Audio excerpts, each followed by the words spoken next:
Hi guys, today I'm gonna share with you 10 best career tips that helped me, especially when my jump from being a student to being a working professional. These tips are universal, so you can use them in any type of industry. I work in education, but equally it can work for any other industry. So listen to my 10 tips. If you're new here, my name is Dominika and I'm talking about studying in the UK, psychology degree, and any other studying tips that I might share with you. I'm happy to answer any questions you might have regarding starting as a working professional or being a student in the UK or studying psychology. I'm happy to answer, so share your questions in the comments down below or just email me. Old-fashioned way, or I've got still social media, so you can message me on social media as well.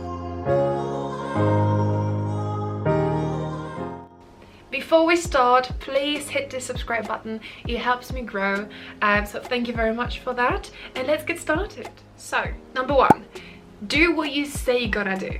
When I was a student, we didn't have that many deadlines. Deadlines were usually for you as an individual, but when you're moving on to working environment, you will realize that majority of things are teamwork.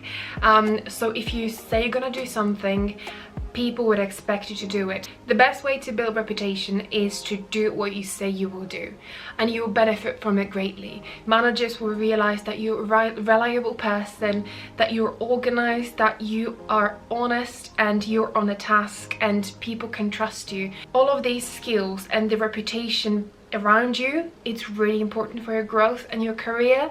So if you build the image of you being organized, doing what you say you will do, and actually finalizing it, that will help you grow. So just try to be a good human being and don't promise anything you can't deliver. If you struggle with delivering something, your manager is the place to go to, or any other person within your company that you've got close relationship. So try to look for help if you can't deliver something. Maybe deadlines are too tight or you don't have resources for something. Ask for help and try to deliver within the target, the goal you've got in mind or your manager has in mind.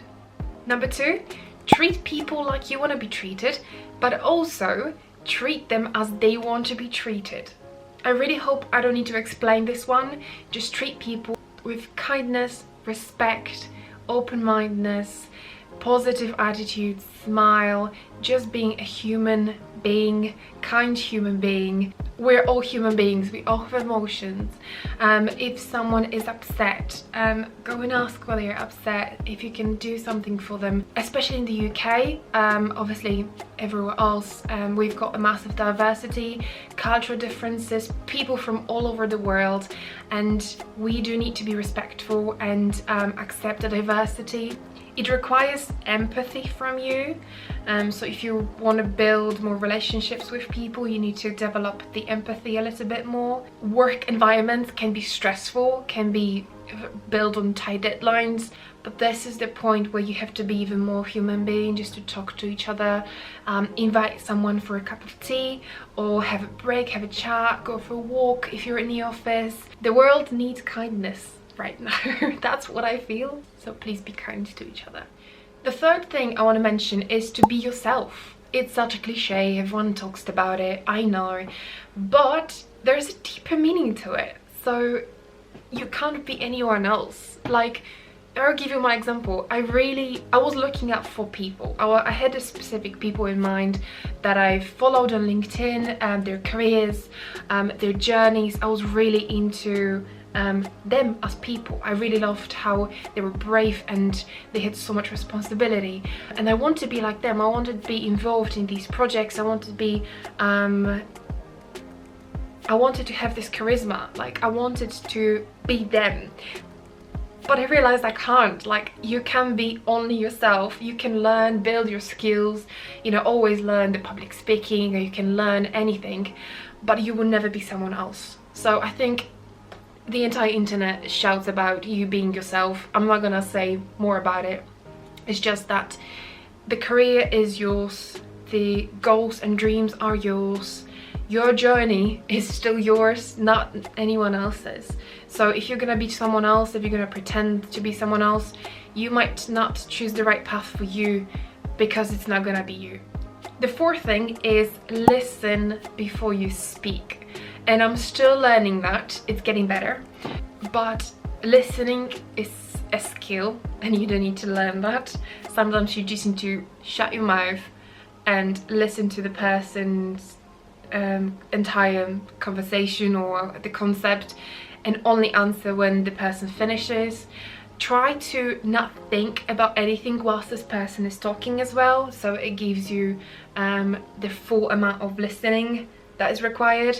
It is hard, but you can learn that, and I've noticed it recently. I've had a few arguments with people at work, and I should have listened a bit more, investigate deeper, and it was just me who needed to just shut up, investigate, listen, and then take action instead of taking action too early. So what I'm saying is listen before you speak and take action. Take it from me. Number 5, imposter syndrome is a real thing, especially for girls. So this is not just targeted at girls, women, but mainly at them. So you can see that men are naturally getting higher positions because they want to negotiate, they want to go higher, they've got this ambition, they've got the confidence. Sometimes it's even faked confidence, sometimes it's arrogance, but somehow they're still going up there. And women are like, oh, we're just thinking about, are we good enough? Oh, is this skill relevant? Like, should I apply for this job? I don't want to ask for a raise. Like, what if I will not get it? Or like, what if? We are overthinking. We are not getting up there because of our confidence.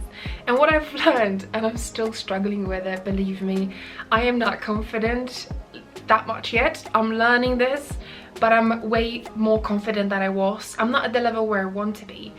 But girls, listen up.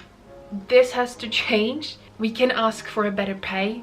We can ask for better development or training that we need. We can change jobs to get a better offer. We just need to be confident and not what if ourselves of if my CV is good enough, if my skills are fine, what if I'm gonna go on maternity leave in 500 years? Come on. I've learned that you have to be confident in the workplace. Otherwise you're gonna be just smashed like an ant, and everyone is gonna walk on you. So it's a skill you will learn. It's not something you can just listen about and gain, but you will get there. And this point about confidence leads me to number 6. Be with people who make you feel worth it, who motivate you, who help you grow, who believe in you, who are pushing you to do good things, to apply, to change jobs, to ask for promotion, to be out there. So sometimes we're not confident, we need a push from the outside. So our internal motivation might not be there or might not grown yet, or we are still not confident. People from the back has to push us a little bit more. Having these people is gold. It's something that everyone has to have.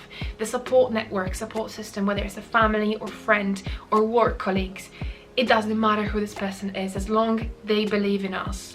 If you feel like there is someone in your life that it's not supporting you, who's putting you down, consider having this person in your life. I'm not saying delete them or block them, especially if they're a family. You need to think this through. Ideally take professional point of view from it.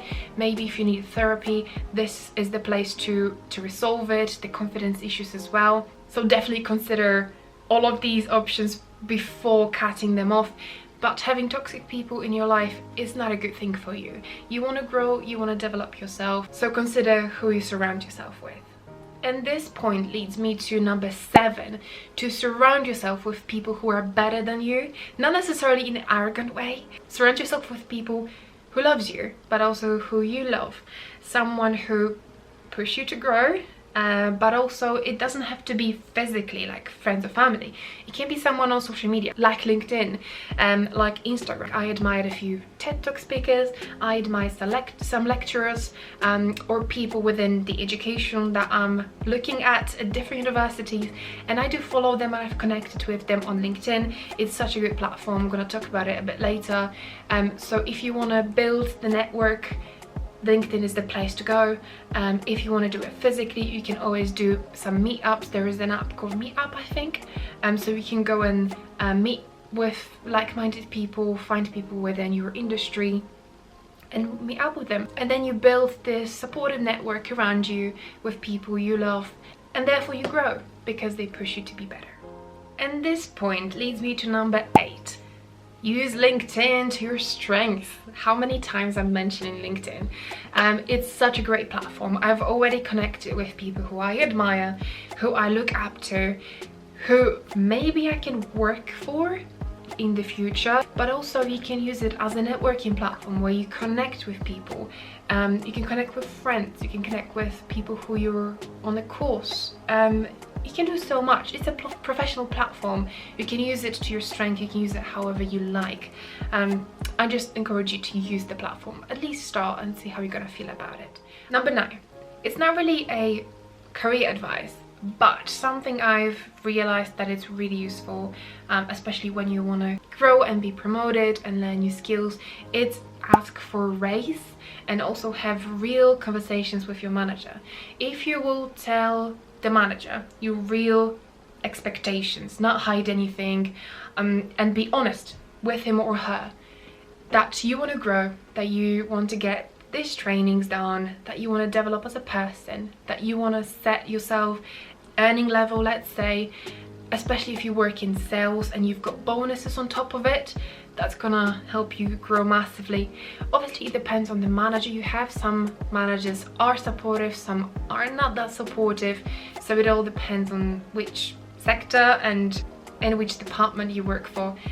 But you can sense you can definitely sense the connection that you have with your manager at some point.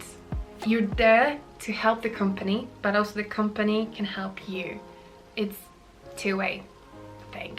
So just don't be afraid and ask and have real conversations.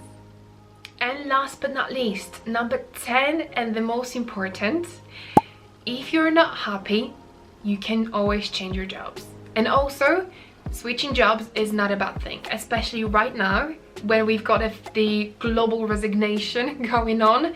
People are moving jobs because they're not happy, they are not getting the support they need, or they want the salary is not where they want to be yet. Naturally, if you're staying within the same job, you get approximately 2% increase if you're lucky enough every year.